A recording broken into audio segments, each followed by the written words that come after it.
Le condizioni di Alex Zanardi restano stabili e questa notizia, più passa il tempo, lascia ben sperare. Il quadro clinico del campione, coinvolto in un gravissimo incidente a Pienza mentre stava affrontando una staffetta di handbike, resta critico dal punto di vista neurologico, mentre le funzioni vitali e i parametri cardiovascolari sono buoni. C'è cauto ottimismo tra i medici, ma non si esclude che ci possano essere ricadute. L'Italia intera è con il fiato sospeso. Zanardi, amatissimo campione paralimpico, nel cuore di tutti, la vita l'aveva già segnato nel 2001 con un terribile incidente costatogli l'amputazione delle gambe, ma la sua forza di volontà lo aveva portato ad intraprendere un nuovo percorso e a diventare un campione di handbike. Intanto la procura di Siena prosegue nelle indagini per chiarire le cause dell'incidente. Molti dubbi sollevati dal pubblico ministero: perché la strada dove correvano gli atleti non era stata chiusa al traffico, perché non c'era un cordone di sicurezza. Nelle prossime ore in procura è stato convocato il super testimone, un ciclista 65enne che stava seguendo il gruppo di Alex Zanardi.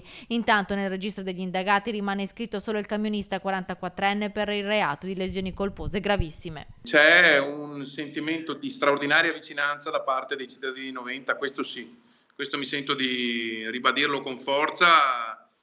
Tutti siamo in assoluta apprensione perché Alex, per quanto poco rispetto ai tantissimi impegni che aveva, era solito anche frequentare le nostre strade per l'impegno di allenamento, ma anche le attività consuete, commerciali, insomma, nel suo piccolo era uno di noi. Metteremo in piazza un bello striscione a ore e questo sarà il nostro essere straordinariamente vicini a lui e alla sua famiglia.